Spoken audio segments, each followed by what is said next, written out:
সহকর্মী ফয়সাল করিম চলে যাচ্ছে ফয়সালের কাছে।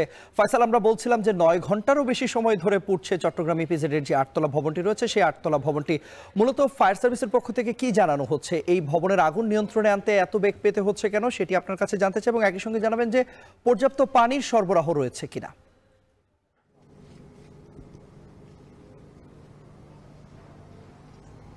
তবে আমরা যেটি দেখছি যে 9 ঘন্টারও বেশি সময় ধরে চেষ্টা চলছে, কিন্তু এখনো আগুন নিয়ন্ত্রণের কোনো লক্ষণ নেই। আগুন কিন্তু জ্বলছে। আমরা দেখছি যে ভবনটি, যে 8তলা ভবনটি, সেটির কিন্তু আগুনের লেলিহান শিখায় এখনো ঢেকে আছে। দেখে মনে হতে পারে যে আসলে একটি ভবনের শ্রাদ্ধ হচ্ছে আগুনে, এবং এটির কঙ্কাল বেরিয়ে পড়েছে, যেহেতু 8তলার বিভিন্ন ফ্লোরের অংশ কিন্তু আগুনে দেখা যাচ্ছে। এবং আমরা যেটি দেখছি যে আসলে এই ভবনের উত্তর পাশ দিকে কিছুটা আগুন কমেছে, যেহেতু ফায়ার সার্ভিস ধারাবাহিকভাবে এদিকে পানি দিতে পারছে।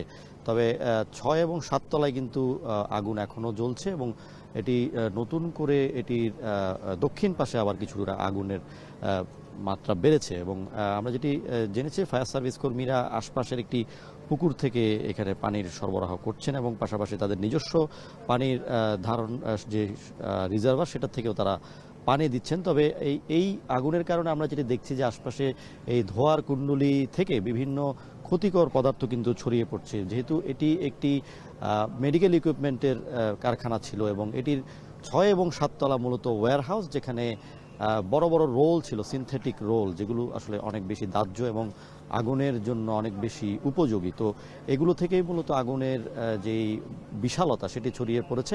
এবং আমরা যেটি দেখছি যে 5তলা বাদে অধিকাংশ ফ্লোরে, অর্থাৎ 6, 7 এবং নিচতলা থেকে শুরু করে 4র্থ তলা পর্যন্ত কিন্তু আগুন সমানে জ্বলছে। তবে 2 ঘন্টা আগের সাথে তুলনা করলে আমরা যেটি দেখছি যে আগুনের তীব্রতা কিছুটা কমেছে, তবে ব্যাপক পরিমাণে ক্ষতিকর পদার্থ কিন্তু ছড়িয়ে পড়ছে। এই ধরনের আসলে আগুন থেকে প্রচুর পরিমাণে কার্বন মনোক্সাইড ছড়িয়ে পড়ে, যেটি কিন্তু শ্বাস প্রশ্বাসের জন্য ক্ষতিকর। আমরা 3 থেকে 400 গজ দূরে আছি, আমরা কিন্তু আগুনের যে মাত্রা সেটি কিন্তু আমাদের গায়ে এসে লাগছে। পাশাপাশি শ্বাস প্রশ্বাসের ক্ষেত্রে এক ধরনের প্রতিবন্ধকতা আমাদের নিজেদেরও লাগছে। এবং এখানে কিন্তু অনেকেই রয়েছেন আগুন দীর্ঘক্ষণ ধরে পর্যবেক্ষণ করছেন। ফায়ার সার্ভিস চেষ্টা করছে, 20টিরও বেশি ইউনিট কাজ করছে, পাশাপাশি বিভিন্ন বাহিনী, সেনাবাহিনী, নৌবাহিনী, বিমান বাহিনীর ইউনিটও আছে। তবে এখনো পর্যন্ত আগুন নেভার কোনো লক্ষণ নেই।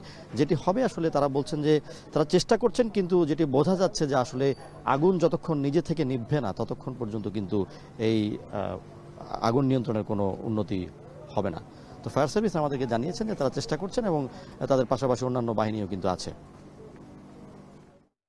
ফয়সাল, নিশ্চয়ই পরবর্তী ঘন্টায় আমরা আবারও আপনার সঙ্গে যুক্ত হব। দর্শক, চট্টগ্রাম ইপিজেডের লাগা আগুনের সবশেষ খবরাখবর জানাতে আমাদের সঙ্গে যুক্ত হয়েছিলেন সহকর্মী ফয়সাল।